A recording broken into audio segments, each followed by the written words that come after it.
Hi everyone, I'm Jack. Did you know that besides forests, there are other important carbon storage systems on Earth? One of the most powerful systems is blue carbon. It can store carbon for thousands of years and more efficiently than other systems in the same area. Today, I want to talk about how the blue carbon ecosystem helps us fight climate change. So what exactly is blue carbon? It refers to the carbon captured and stored by marine and wetland ecosystems through natural processes. The key components of these ecosystems are mangroves, salt marshes, and seagrass. These ecosystems capture carbon through photosynthesis and store it as carbon dioxide in the ocean. Take seagrass, for example. It's the only flowering plant that lives underwater, and it absorbs carbon from both the air and the seawater, despite covering just 0.1% of the seafloor. Seagrass stores 10% to 18% of the ocean's carbon. On top of that, large seaweeds, shellfish, and even tiny microbes all play important roles in absorbing and storing carbon. I like to think of the ocean as a giant carbon sponge, since it stores around 93% of Earth's carbon and removes more than 30% of the CO2 from the atmosphere every year. But as important as blue carbon is for protecting the planet, it's under threat.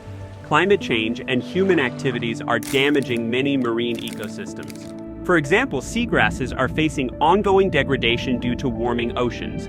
To tackle these challenges, many countries are taking action to protect blue carbon ecosystems.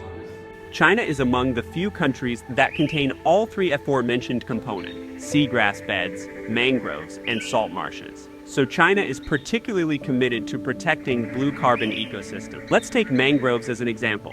They're not just a single type of plant, but a whole coastal plant community that grows in tropical and subtropical tidal zones, often called coastal forests. Among the three main coastal blue carbon ecosystems, mangroves have the highest carbon storage efficiency. According to China's National Forestry and Grassland Administration, the country's mangrove forests cover 30,000 hectares. Guangdong province has the largest mangrove area in China and is home to the country's biggest mangrove nature reserve.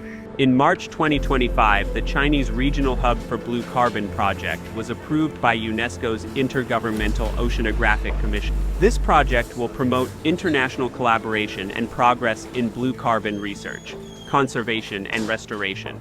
Blue carbon ecosystems are not only essential in the fight against climate change, but also offer new opportunities for sustainable development.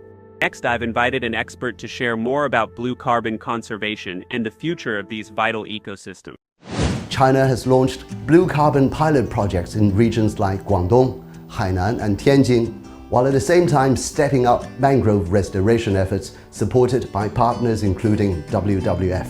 These endeavors offer a triple benefit: addressing climate change, reversing biodiversity loss, and improving people's livelihood.